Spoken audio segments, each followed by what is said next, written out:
दोस्तों, आज हम बात करने वाले हैं एक ऐसे वाक्य की जो सिर्फ आज़ादी की कहानी नहीं था, बल्कि इंसानी इतिहास का सबसे खूनखराबा और दर्दनाक सफ़र था। 1947 का पार्टीशन, जिसने भारत और पाकिस्तान बनाया और करोड़ों लोगों की जिंदगी हमेशा के लिए बदल दी।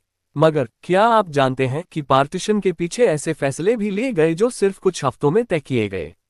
और सर सिरिल रैडक्लिफ, जिसने बॉर्डर बनाए, उसने उस वक्त तक कभी इंडिया देखा ही नहीं था।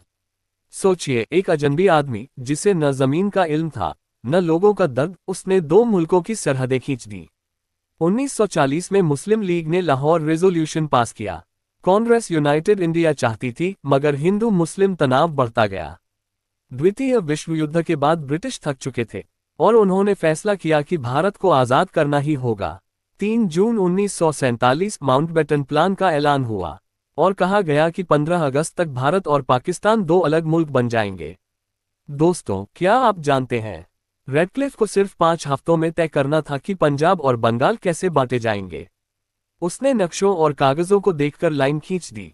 गांव, शहर और परिवार सब दो हिस्सों में बंट गए। गुरदासपुर के फैसले ने तो कश्मीर के मुद्दे को हमेशा के लिए जन्म दे दिया। आज़ादी मिल ली, मगर साथ आए अफरा तफरी। करीब 1.5 करोड़ लोग अपने घर छोड़ने पर मजबूर हो गए। ट्रेनों का मंजर इतना डरावना था कि सोचकर रूह कांप जाती है। एक तरफ से निकली हुई ट्रेन दूसरी तरफ सिर्फ लाशों से भरी पहुंचती थी। अनुमान है कि 10 से 15 लाख लोग मारे गए। औरतें बेइज्जत हुईं, बच्चे अनाथ हो गए और पड़ोसी जो सालों तक साथ रहते थे, वो एक दूसरे के दुश्मन बन गए।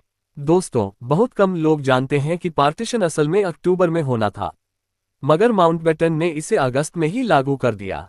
इसलिए न पुलिस तैयार थी, न फौज, न ही लोग। और नतीजा हुआ सबसे बड़ा खून खराबा। क्या आप जानते हैं कि लाहौर शुरू में इंडिया को मिलने वाला था, मगर आखिरी वक्त पर फैसला बदल गया और लाहौर पाकिस्तान में चला गया। सिलहट ने रेफरेंडम करके पाकिस्तान ज्वाइन किया, जबकि त्रिपुरा और असम के हिस्से भारत में डाल दिए गए।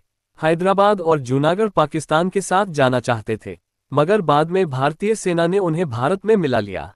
ये सब कश्मीर के मसले की जड़ बन गया। पार्टीशन ने सिर्फ दो मुल्क नहीं बनाए, बल्कि नफरत, जंग और जुदाई की अनगिनत कहानियां भी पैदा कर दी। आज भी जब बुजुर्ग पार्टीशन की बातें करते हैं, तो उनकी आंखों में आंसू आ जाते हैं, क्योंकि ये तकसीम सिर्फ राजनीति नहीं थी,